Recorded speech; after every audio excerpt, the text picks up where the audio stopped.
I'm not a warrior by trade. I'm a carpenter, a man who works with his hands, building things to last. But when Karen, the HOA president of Lakeside Estates, decided to bulldoze my fence for her own private lake access, she turned my quiet retreat into a battlefield. Her excuse, it was her right as community leadership. She thought she'd won when my fence came down, but she didn't know she'd walked into a trap I'd been building, brick by brick, with her name carved into every piece. The trouble started with a sound that didn't belong. It was a deep, guttural rumble, like the earth itself was growling, shaking the floorboards of my lakeside cabin. I set my coffee mug down, the ceramic clinking against the rough pine table. Out here, mornings were supposed to be gentle birds, chirping, water lapping against the shore, the soft creak of my porch swing. This was no bird. This was heavy machinery, angry and alive. I pulled back the curtain, and my blood turned to fire. A yellow bulldozer squatted at the edge of my property, its engine spitting black smoke like a beast ready to charge. Beside it stood Karen, our HOA president, her bony finger jabbing at my split-rail fence.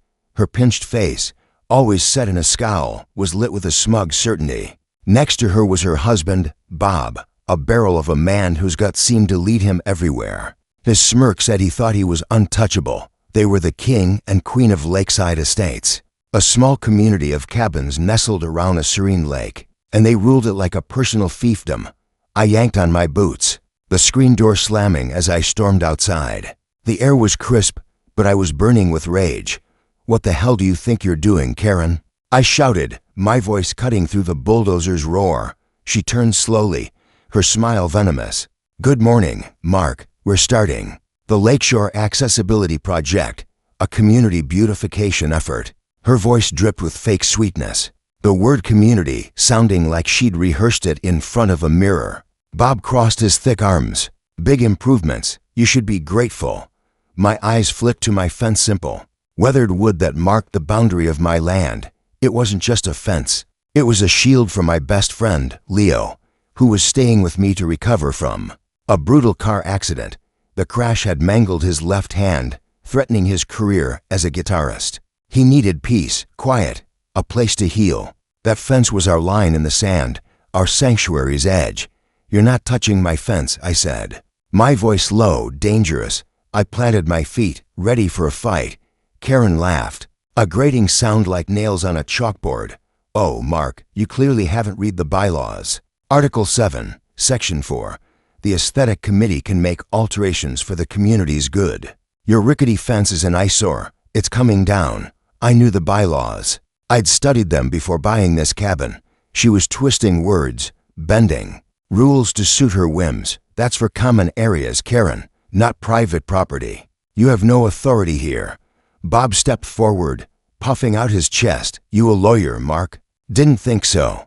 Karen's the president. What she says goes. Now get inside before you make trouble." The bulldozer driver, a stranger with a bored expression, looked at Karen. She gave a sharp nod. The engine roared louder, the machine's steel scoop lowering toward my fence. My fists clenched, every muscle screaming to act. I wanted to tackle Bob, to stop this violation with my bare hands. But Karen's eyes gleamed with anticipation. She wanted me to snap, to give her an excuse to call the cops and paint me as the villain. That's when the hot-headed part of me got shoved aside by something colder, sharper, to could play her game. I forced my fists to unclench, let my shoulders slump, and shrugged. "Fine, it's just a fence." Karen's smile was blinding, a predator savoring her kill. Bob chuckled, a low, smug rumble. "See? He gets it now." I turned and walked back to my cabin, each step heavy. Behind me, the bulldozer's teeth bit into the wood, the cracks echoing like gunshots. Each snap was a punch to my gut, but I didn't look back. Inside, I leaned against the door, my heart pounding. Through the window, I aimed my phone, recording every moment: the bulldozer's destruction, Karen's triumphant sneer, Bob's gloating nod. They thought they'd broken me. They thought I'd surrendered. But this wasn't surrender. It was strategy. They'd started a war, and I was already planning my counterattack.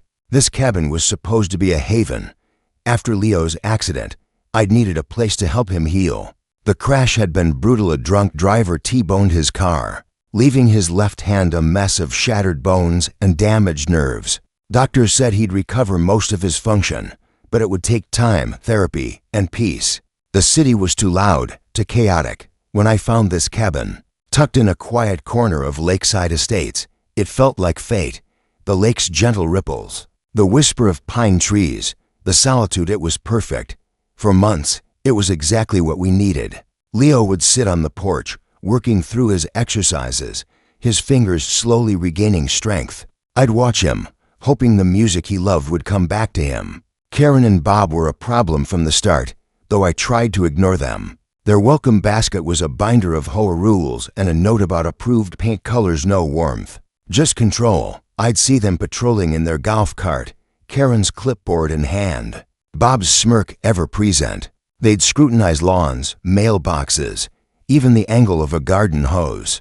I played their game, mowed my lawn, hid my trash cans, painted my shed lakeside tile. I did it for Leo, to keep the peace he needed. But neighbor Louis warned me early.